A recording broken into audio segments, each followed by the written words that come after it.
really. Today I'm in Crawford in Oglethorpe County, Georgia, and it's Tuesday the 23rd of August, and I'm speaking with Mr. and Mrs. Marion H. Montgomery. Do I have it right? That's right. And it's 1994. 1994. Right. Mr. Montgomery, would you tell me something of 50 years ago in the era of World War II? Well, Brent, that was a very long time ago. I can remember in the 30s becoming interested in what was happening in Europe, and particularly interested in what Mussolini was doing. And I was a romantic teenager at the time and began to suppose that war was going to be inevitable. And in fact, at that time, I suspected that we'd be fighting it eventually, maybe in the Okefenokee swamp, you know. But at any rate, by the end of the 30s, it was pretty obvious to everybody that conflict was inevitable. And initially, I was a little young to be drafted at that point. Initially, I was anxious to get into the service, and I suppose it's all right to tell how I finally got into it. I tried to get into the Marines, and nothing doing because, one, I'm colorblind, and two, I have very little sight in my left eye. So I tried the Navy, and the same problem arose. And then I was called up by the Army, and by that time I had learned the ropes a little bit. And of course there were hundreds and hundreds of us going through the procedures. And at the physical, when I came to the eye test, and they said, read with your right eye, cover your left eye, and read with your right eye, I did that, and read with my right eye. And then I covered my left eye with the other hand and read with my right eye, and nobody caught it, so I got it. Good plan. I went to Fort Knox for basic training. That was the time that Patton and the Tank Corps were relatively independent of the rest of the Army, and had basic training there, and then went to Oklahoma and to Arkansas for additional training. And I myself got to Europe a good while after D-Day, and we chased Patton across Europe for the most part. I was in an armored artillery division and was in reconnaissance. And at the very end of the war, we ended up just outside Pilsen, and we were stopped because the Russians were coming in from the other direction, and of course Patton was chomping at the bit. He didn't want to stop. And I can remember that we heard the partisans, they'd take the radio station for a while and then they'd lose it. And we were, of course, just held there. And about, I don't know exactly the sequence at this point, that's been a long time ago, but the war ended rather quickly then. And we were assigned a guard duty at Nuremberg at the time of the trials.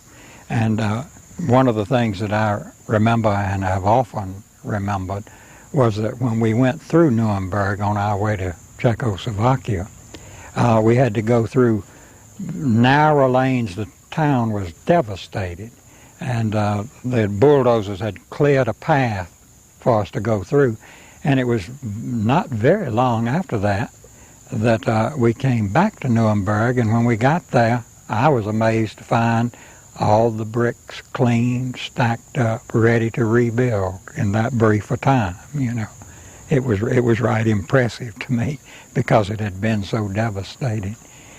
And I was over there in the Army of Occupation for a good while, and then came home and got out of the Army and went to school after that. So I was not in any of the intense fighting at all, and probably fortunately so, because I was chomping at the bit for the whole 3 years I wanted to, and I was rather foolishly young about such things, I suppose. So your tour of duty would have been which year?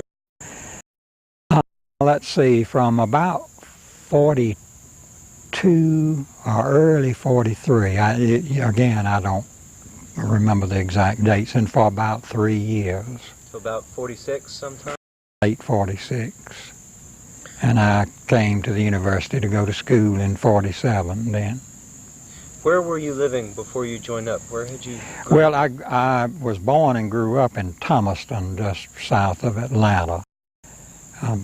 Had been there all my life. In fact, had only been in the state one time. And is that where you were living when you joined up? Yes. How old were you at the time? About 18? Just turned 18, yeah. In 1942 or 3? Yeah, somewhere along in there. With a pen and pencil, figure it out, but well, maybe that's close enough. Do you remember hearing of Pearl Harbor? Do you remember where? I surely do. I remember that there were several of us boys, buddies. We used to do things like go on a hike and to go to the river and walk all day and come back. And I remember that we had been out that Sunday, and when we came back, the news of Pearl Harbor came, and one of the men in the group was killed D-Day. He didn't make it back. What, honey, were you? One of those that was out, yeah, out hiking, yeah. What did you think of Mr. Roosevelt during those years? I'm thinking about at the time. Did you think of him anything at all? Well, I knew he was president, and I knew he was a symbolic figure in a very difficult time. I know more about Roosevelt now and would have more critical things to say of him now than I did then. I can remember the news coming. I'm trying to think, maybe we were in France at the time when he died. I remember that was a big event that everybody took notice of. When he died, did you know who Truman was? Well, we knew he was vice president, but we didn't know much about him. Had you ever been to Warm Springs at all from Thomaston? Thomaston is not very far from there, and I must have at some time, but I didn't associate it with Roosevelt at the time, though when we heard about where he had died, I said, good Lord, that's down home, you know. Well, what was it like to travel overseas at the age of 18 or 19? Well, it was quite an experience for a little Georgia boy who hadn't been out of the state much. And one thing I do remember was the trip across the North Atlantic. That was when the subs were still a problem. And we went over in a Liberty ship across the North Sea, and maybe in January. It was a rough transit, and I can remember the green boiled eggs before us that you had to hold because they were sliding up and down. The ship was rolling so much. It was a pretty rough trip.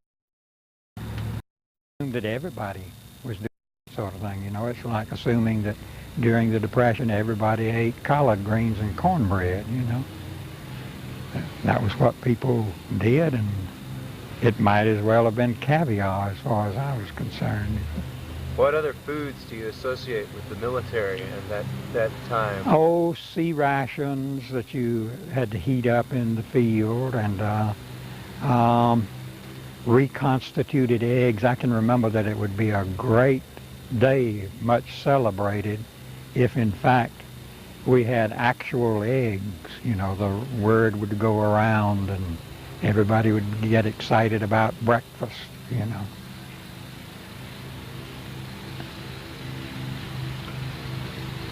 Was there anything especially difficult about that particular tour of duty? Well, I didn't have anything to measure it against. You see, that's why I keep saying that it was the sort of thing that you supposed that probably everybody was doing. Of course, I've always been love to hunt and fish, and this was good chance to. I actually enjoyed and was excited by all of the small arms training that we did, and the we tank training and so on. The assembly and disassembly of those weapons and the shooting of them and so on, and the tank maneuvers out in the field getting ready. All of that was, to me, exciting. I can remember that it wasn't very exciting to some of the older people there, who I think would just as soon have been back home, you know, some of them certainly. I just remembered Sammy. You suppose that? Yeah. When I went in, I had a little pet chipmunk, and the question was whether to turn him loose. And of course, he was tame by then. We were great friends. I tried to take him with me, and I took him with me in a little cigar box. And Sammy was went on field maneuvers, that sort of thing. I can remember being in a tank, and he liked to sleep in and either go in my pocket or in my shirt and at the back. Then I can remember being in a tank with Sammy, you know, going through maneuvers with Sammy. And I also remember that on occasion I'd leave him in the pup tent all day, and when I'd get back there, he would be there. You know, he was a... You wouldn't have eaten your sea rations? No. He's, yeah. He loved to chew gum, I remember. And of course that was at a period when the question of morale was very much in the minds of people, and they would do all sorts of things to celebrate what was going on. And let's see, was it at Fort Chaffee? I believe it was at Fort Chaffee. Sammy was given dog tags, and there were pictures and that sort of thing. You know, at this point it's almost embarrassing. It wasn't at that time. I was delighted, of course. Pictures of him in a large group. And he's the only guy with a big bulge in his front pocket, you know? Yeah.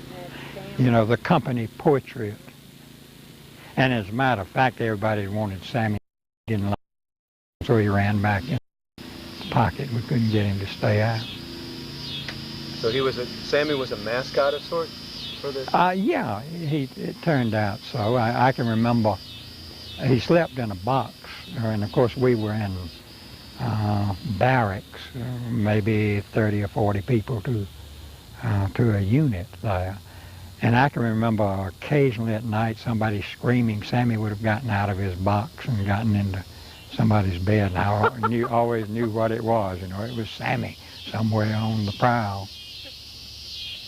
Did you meet Englishmen, Frenchmen, women? Did you no, but we landed at Le Havre, and they had just opened it up enough so that the ships could at last dock there. And we went immediately into quarters, sort of in the country. And I didn't get to meet Englishmen or French, though I did encounter some Russians, and I can remember talking to a young German soldier who had been captured on the Russian front, and somehow he ended up in our keep, and he was very glad for it. And I can remember his saying, "Now, it won't be long till we'll be allies fighting the Russians. You just watch." The Germans said that. The Germans said that, you see. And this was what, in, I guess, early 46. What was it like to be in Nuremberg at the time of those trials? Well, you know, it would be interesting if I could do that over again, because I didn't appreciate what was going on there. All I knew was that I had tours to patrol and keep civilians back and that sort of thing, you know. And I wasn't actually in the courtroom, as it were. I was detailed at the quarters where those people were being held as the trial was going on. So most of the civilian population you probably saw were in the German That's population. right. That's true. and some Czechs, because we were on the Czech border for a while. And then from there, after we went up to, let's see, Schaffenburg after the war was over, in the Army of Occupation up on the Rhine there. And from there came straight on back home, you see. Steak dinner. Oh yeah, that is sort of interesting, because of course on the way back everybody was thinking about what he was going to have for the first meal. And we landed in New Jersey and had immediate leave, and some of us went to New York looking for a good place to eat. And where we ended up in our confusion was in a restaurant that had no meat at all. It was a yeah, it was a vegetarian cafe, you know. And you had vegetable hamburgers and that sort of thing. And I can remember slinking back to camp very much disappointed, you know. I didn't think they had that sort of thing in those days. Oh, they did. I didn't know it either until they set my hamburger in front of me. And there was no We burger. didn't get a steak, yeah. We had wanted steak. I don't know how we got so confused, but we did. Was that in New York City there? Yeah. What was it like to return home then? In was it 46? Yeah, and I believe it was sort of in the summer of 46. And it still seemed pretty much the way it had been to me when I left, you know. Question then was what to do. And for a while I wanted to be a veterinarian. I remember going over to Auburn. We didn't have the school thoroughly established here then, and trying to get in the vet school, and that didn't work, and so I ended up at the university. On the GI Bill? On the GI Bill. And of course the university at that point was exploding. It was incredible. That's where Dot and I met. And mostly, you know, 22 or 3-year-olds up to 35 or 40 students, you know. Where did you live? I lived on campus in Army barracks at that time, and I can remember supporting myself in part by tending boilers at night. We had to heat with those things with boilers, and I shoveled coal. I didn't write a novel while shoveling coal the way Faulkner did, of course. Well, I'm trying to decide which of you to ask this the most. I often look forward to asking people how they met their wife in these interviews. I met her when I went to the University of Georgia. She had been at Randolph-Macon for 2 years and transferred here to the journalism school.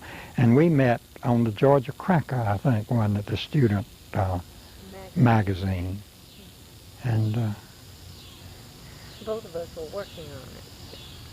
But of course, by now, it seems as if I have always known. Right. It does indeed. Well, maybe it would be time for me to move this microphone over to Mrs. Montgomery. And let's see. Why don't you pin this wherever you like? All righty. Well, you say if this is going to work. Anywhere will work. I'm going to simply turn the camera a little bit. Let's see. There. And, yeah.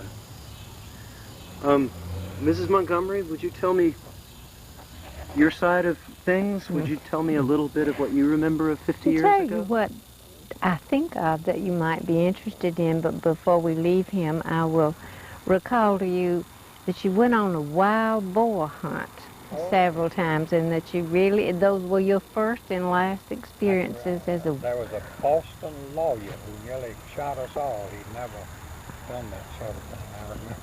Well, I'm going to have to pin the microphone back on you to get that one, so I'll do that in a bit.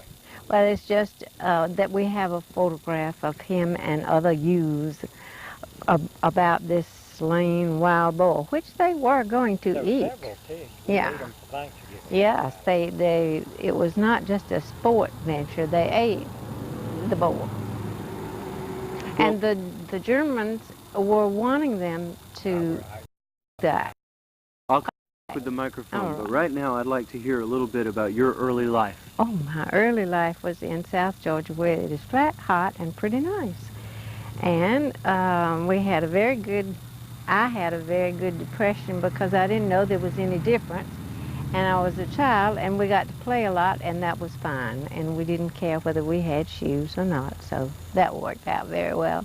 But it was also in a small town in Camilla, very close to air bases in Albany, where there were RAF pilots training and where there were American pilots training.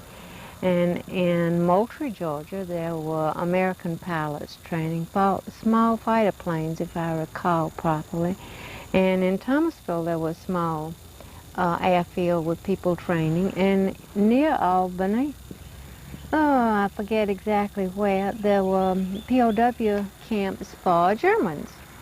So we used to see a mix of all, and we did see the Germans because they loved to go out on work details. Anything to get out of the boredom of a compound, as you know.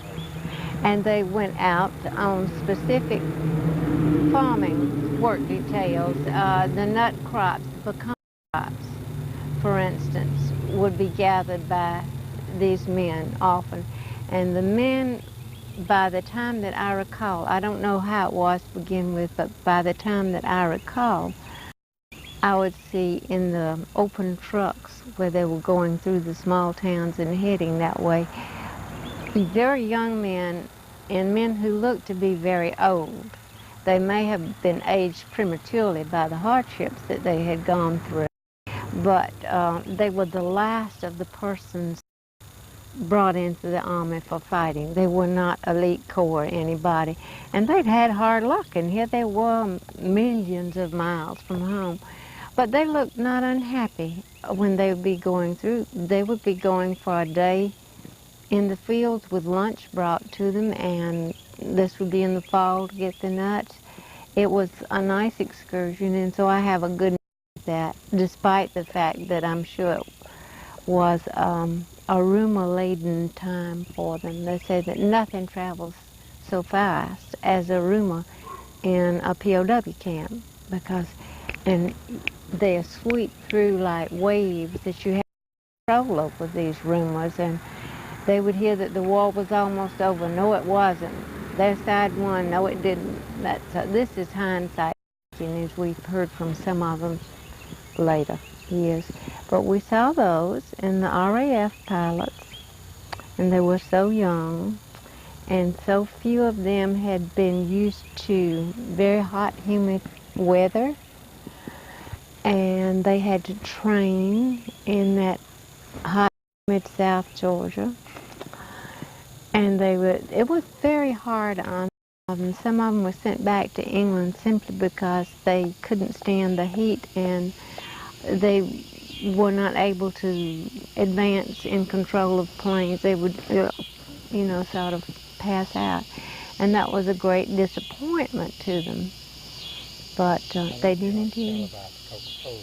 Well, this was brought to my mind again when the TV recently had in the June the 6th week a program, and they spoke about the RAF persons who had been, and they flashed some pictures on the screen. I was idling my way through it, and I thought, well, that looks like old so-and-so. And it was what's-his-face. He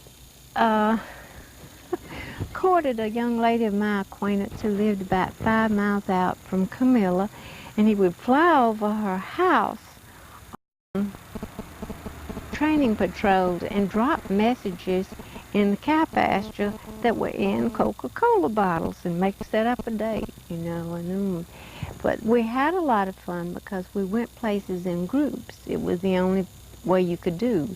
If you could scrounge together one car to go to the river and have a picnic, you were lucky, and you would have as many people as would cram in, and he was often amongst them, as were some other people from the British forces there. And it was my first taste of learning that the Northern Irish boys and the Southern Irish men and the Scots and the Britons had to sort things out as they went along. As young as I was, they were all sort of the same to me, except for their accents, but you quickly caught on to the fact that they walked around each other with a certain gingerly respect at times in order not to irritate one another. They had enough to deal with in us and in our hot weather. And they were amusing to me sometimes because they used to ask me why weren't the towns where the air training bases were a little bit cleaner?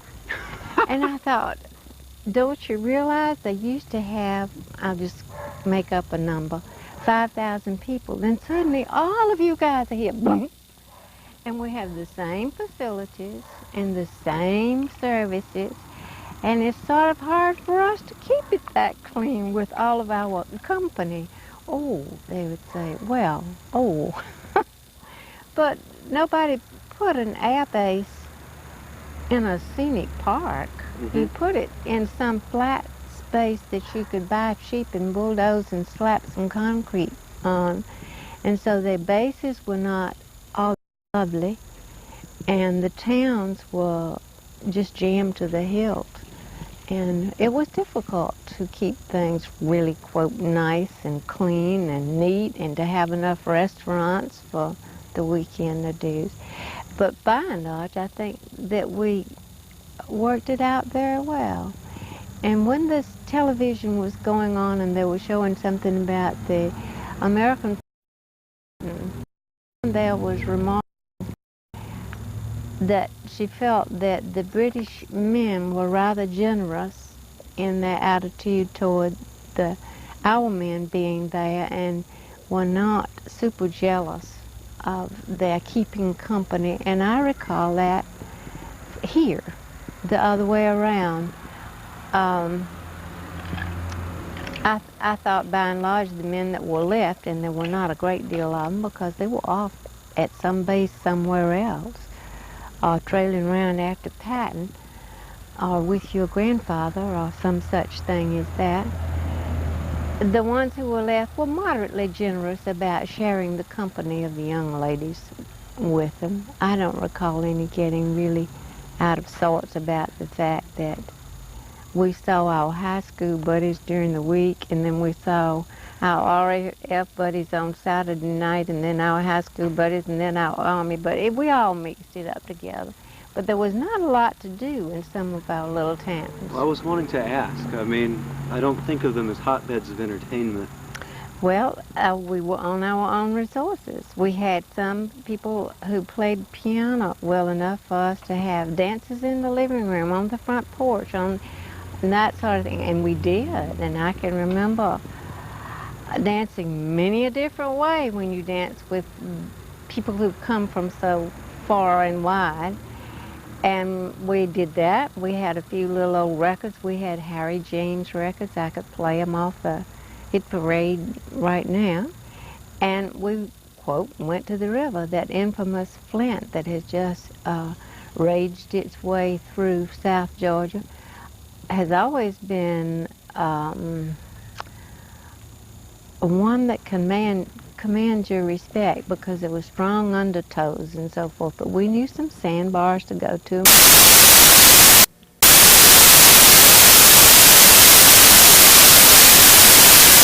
You know.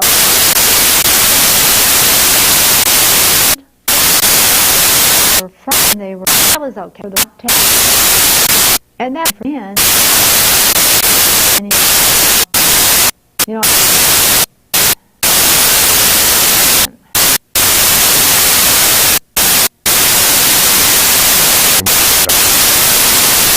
so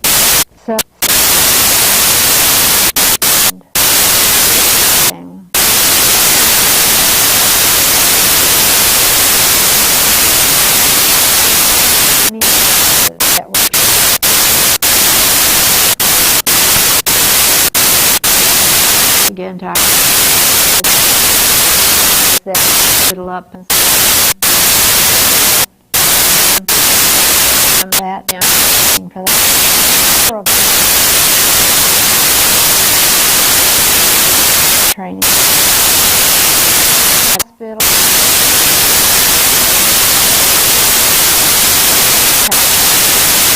Hey. Our hospital is out. We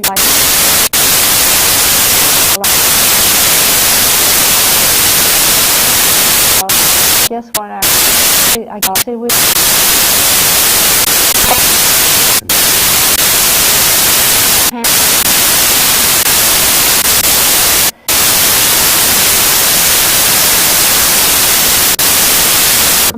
when the boat over to prison.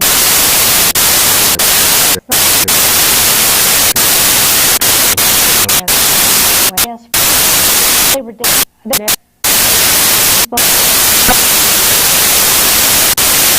True.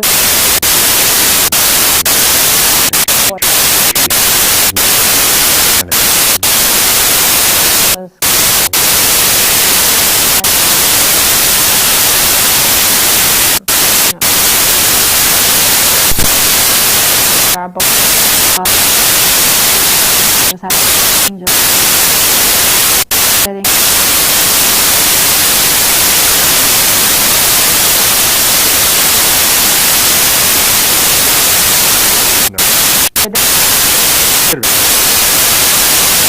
not in the handicapped. Really were not that went off of tails.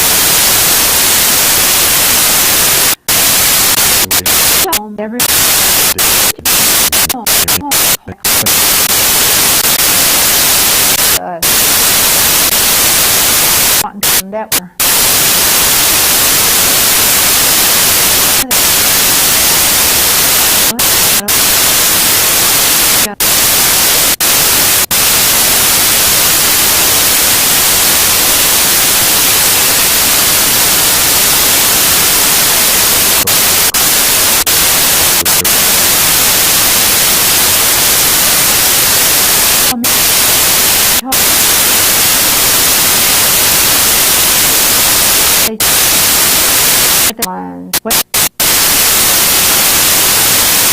and they're very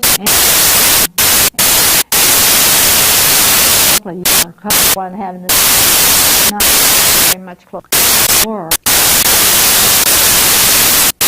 very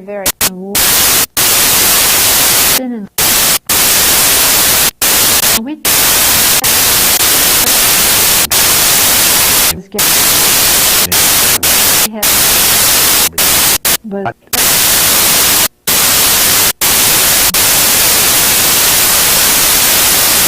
north.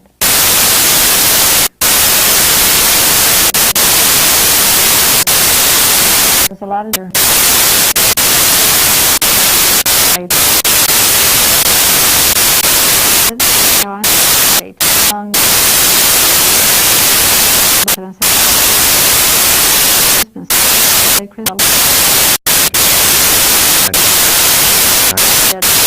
In the north did that. We had heard that over there.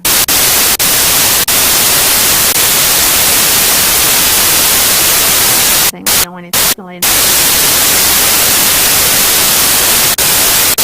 So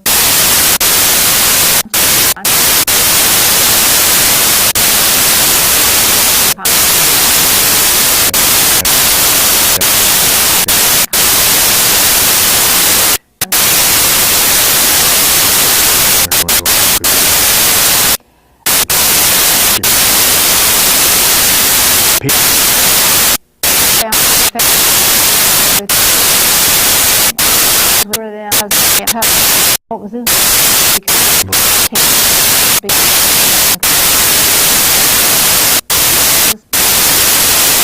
Where y'all?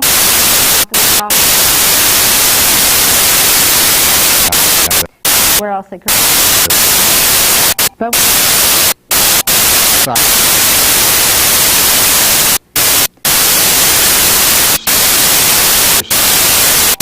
we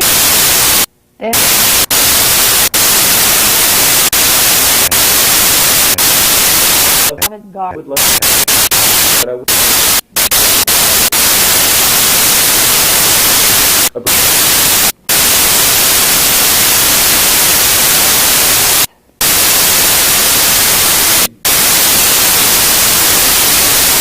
It had you. I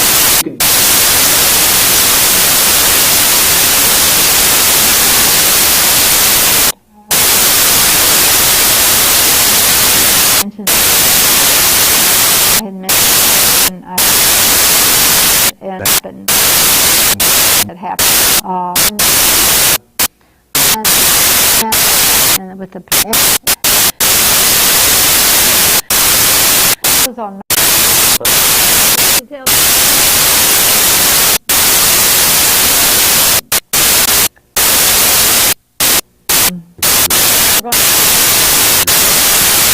More Get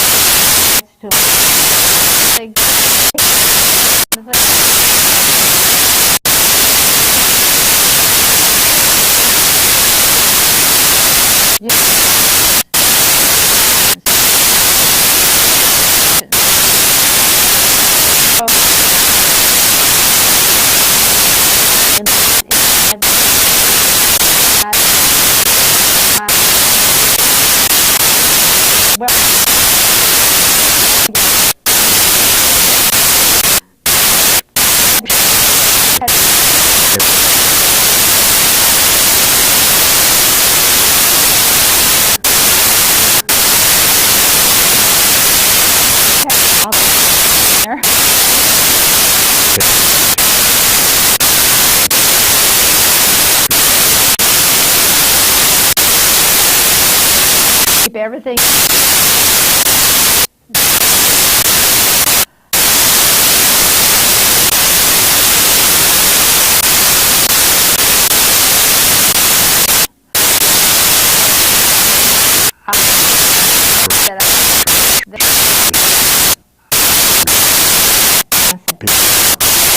Red.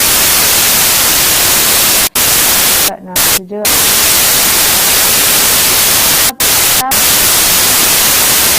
And possibly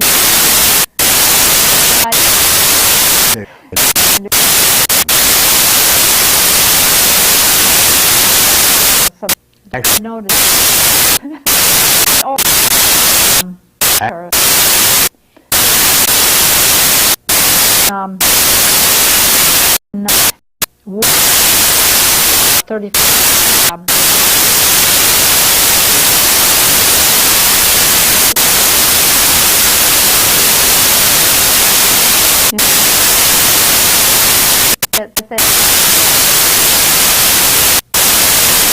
And I guess he said,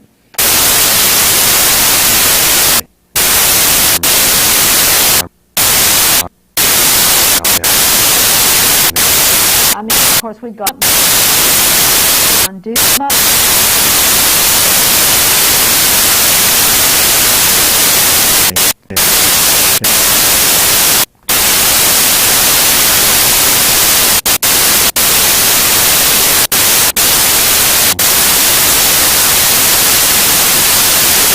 were a few.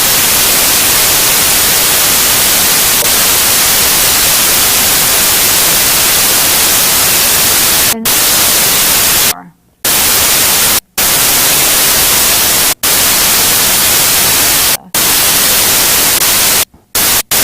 want more.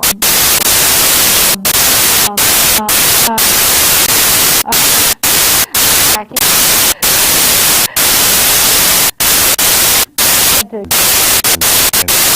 Come back.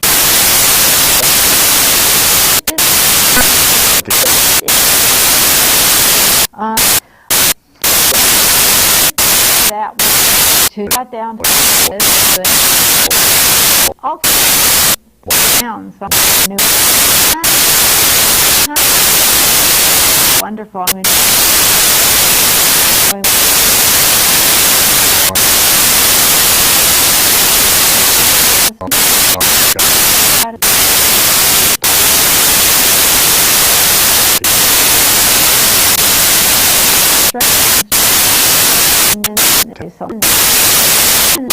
anybody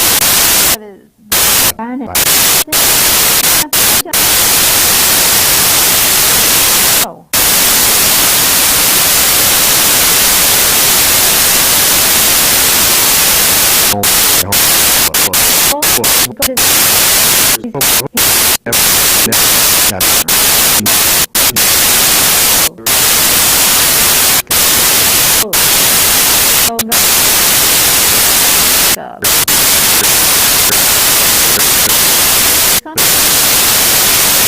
But it was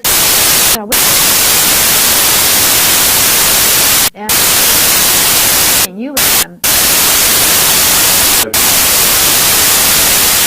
time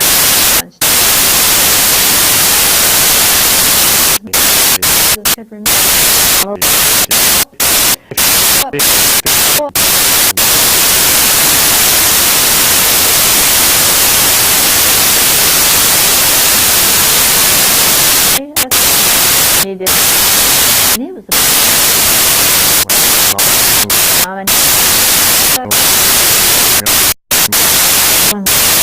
general,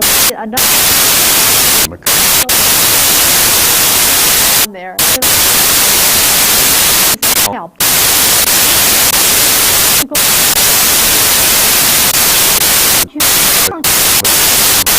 Remember, it was him to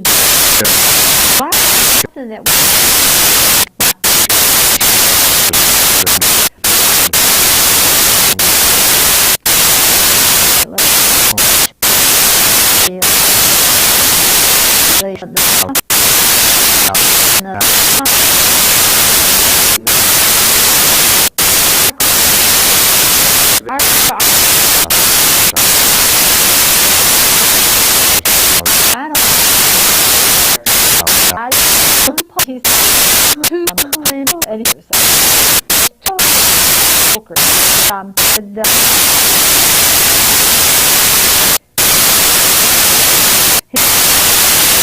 he said,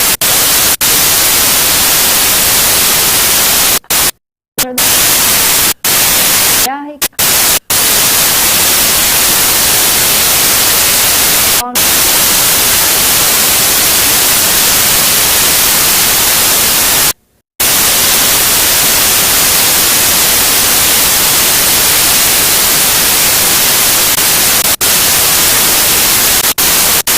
and they could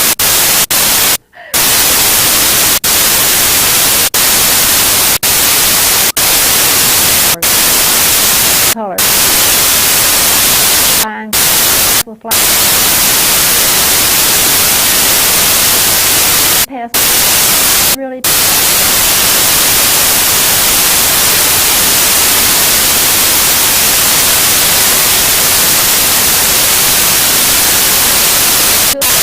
when I came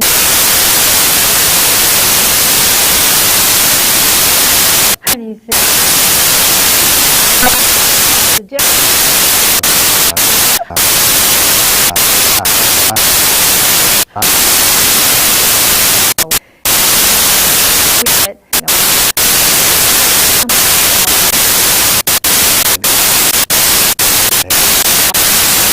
The first and out.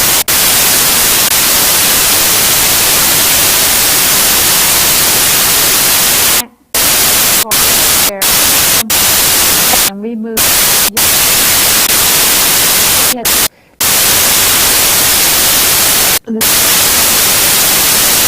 And as Sherman as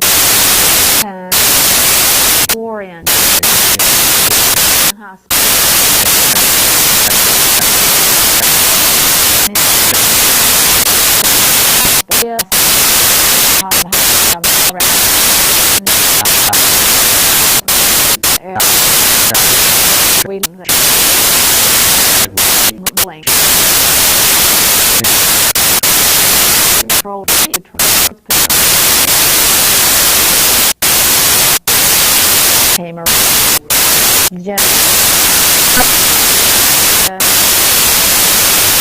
Things for things, you know.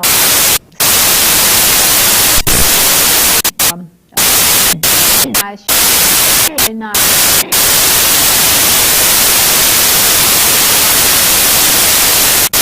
as a whole here and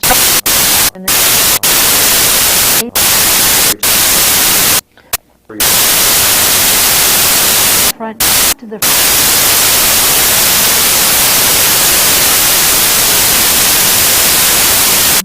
we had home.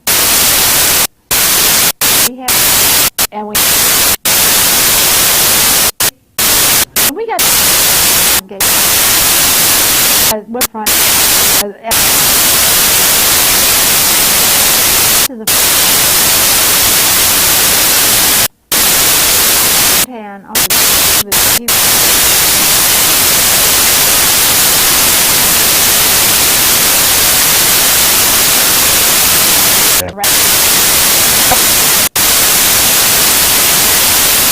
and he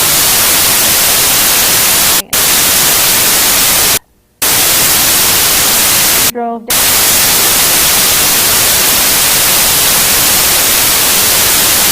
I'm sorry.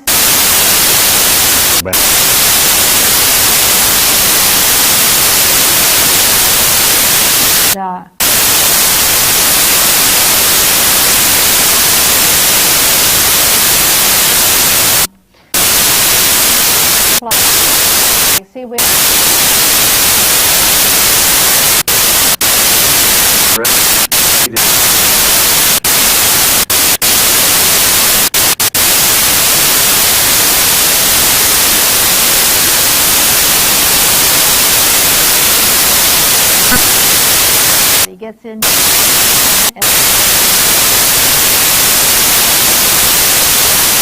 Even go to college.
Was that Shull? Shull? Shull.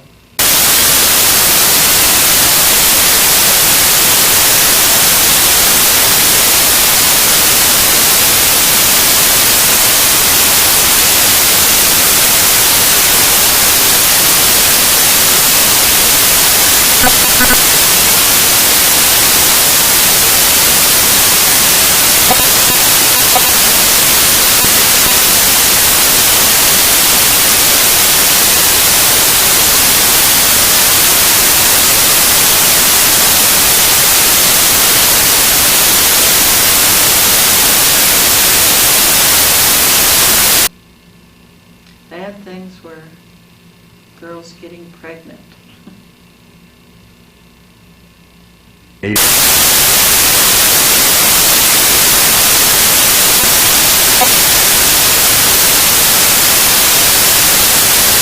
For that.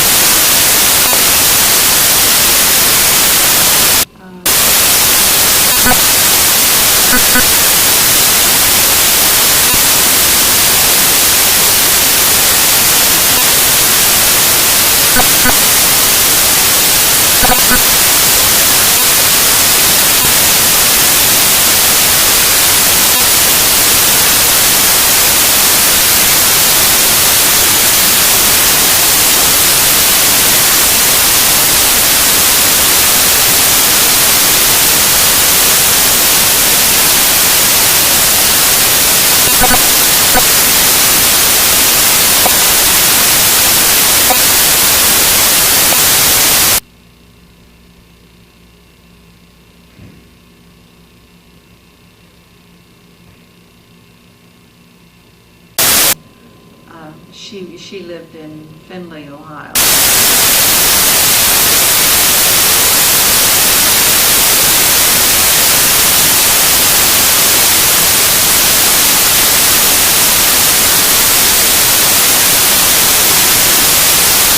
Parents.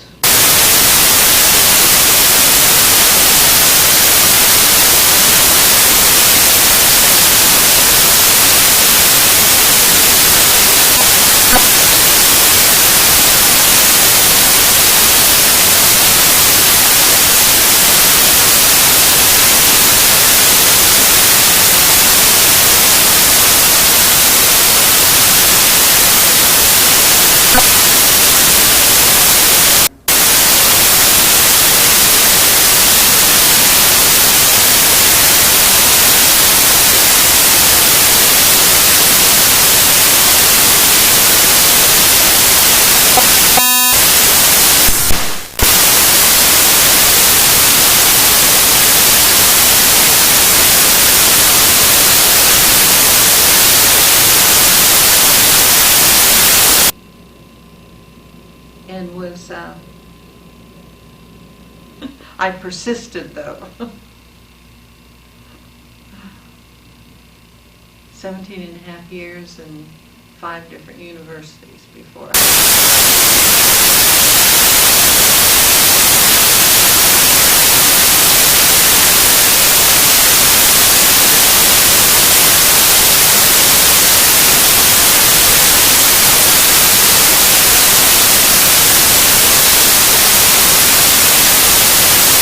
camp that he was in.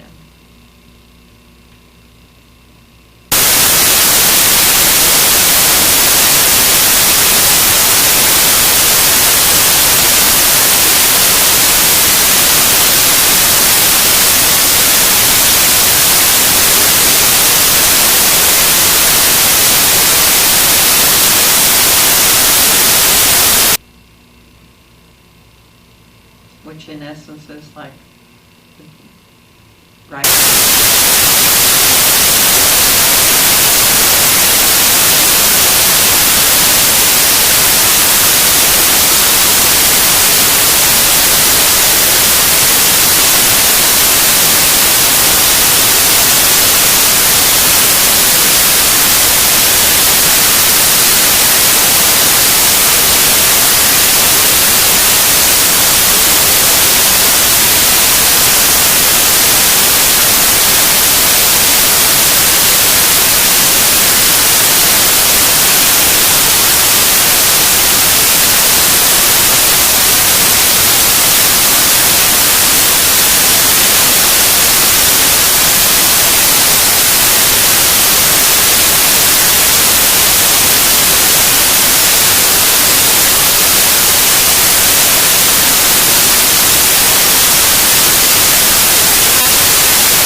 don't know what else I can tell you about it.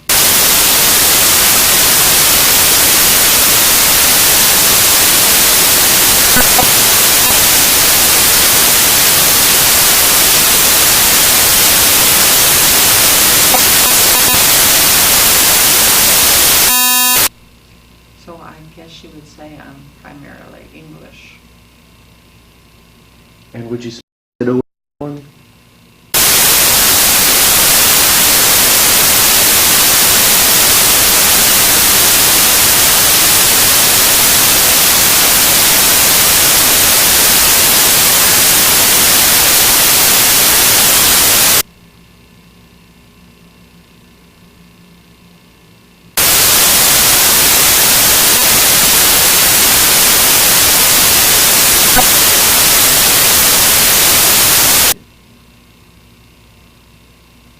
No, I don't think so. I've enjoyed it.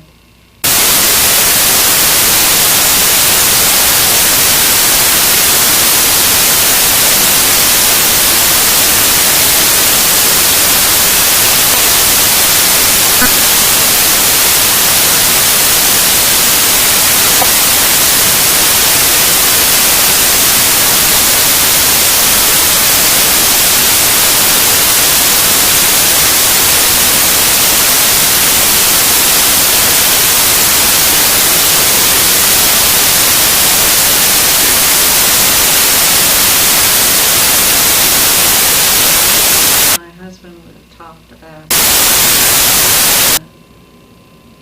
we went over to Finley.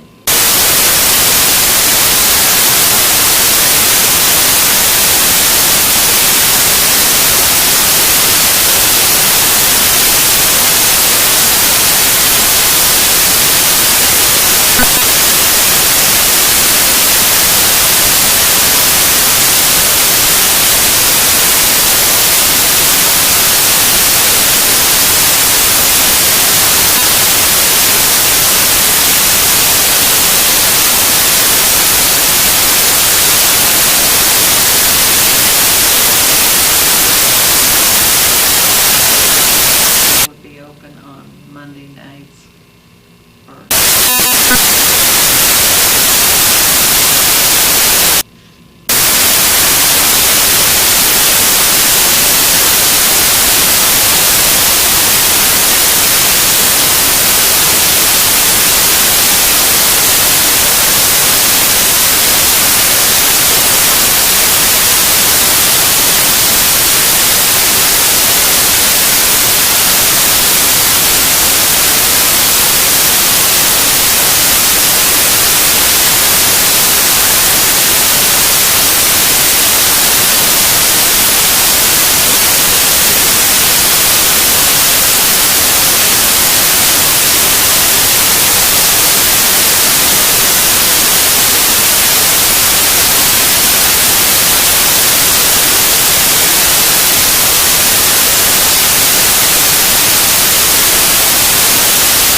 Just on a part-time basis.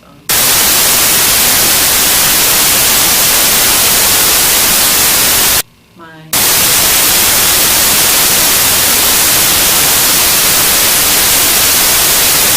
is going to affect all portions of our lives at that time. That was quite an involved process.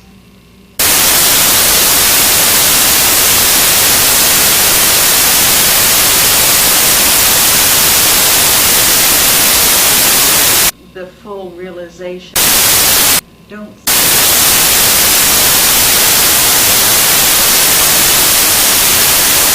1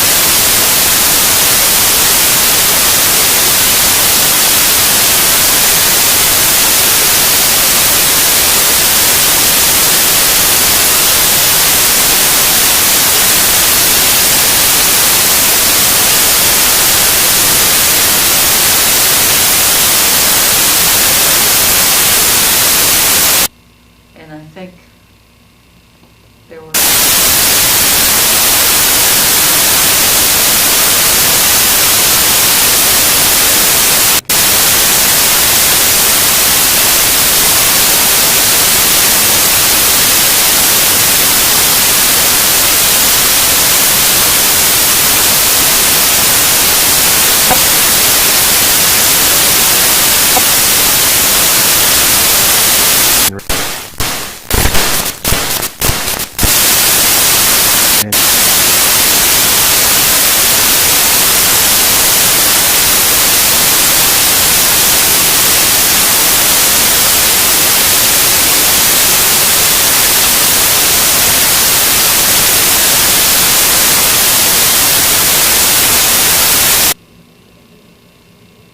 and I started work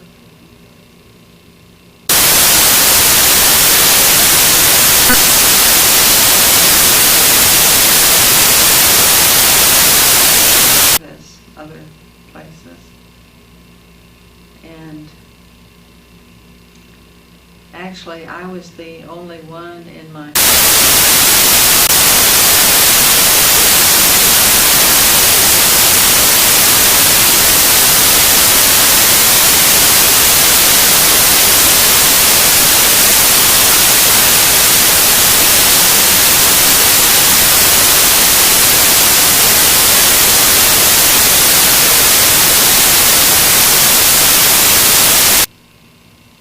and of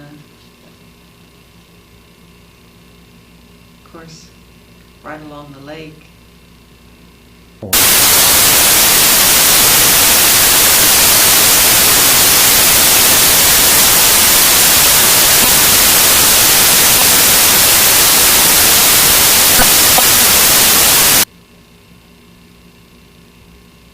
Remember, I had I'm much interested in writing as well as painting and sketching.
No, I think I enjoyed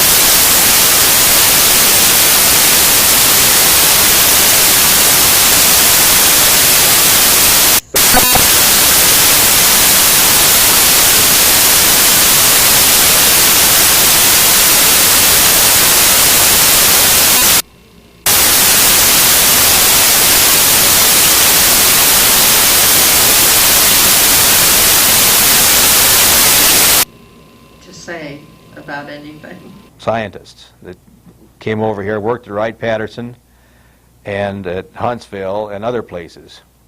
Yeah. I also wanted to ask, because those years,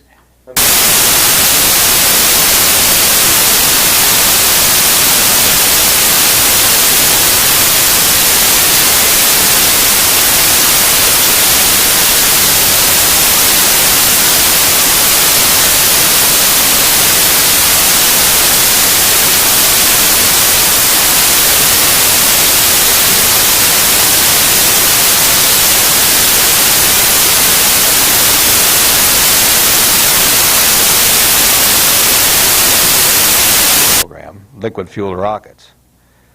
And the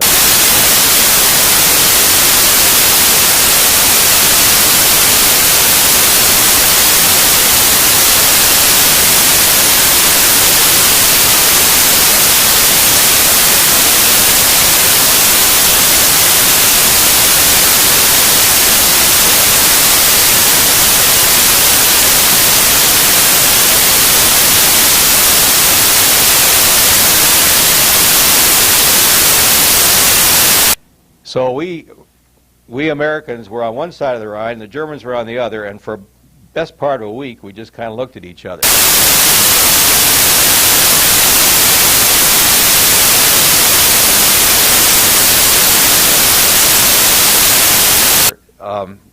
If you look at a map, here's Koblenz, and the two rivers come together at Koblenz, flowing.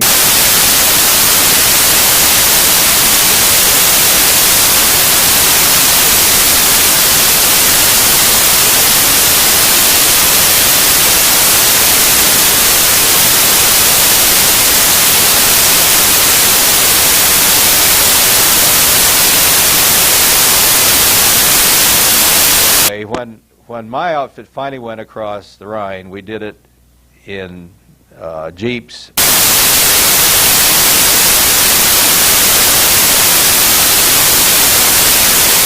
Captured intact the Rhine bridge at Remagen. The Germans were supposed to blow it, but they didn't. And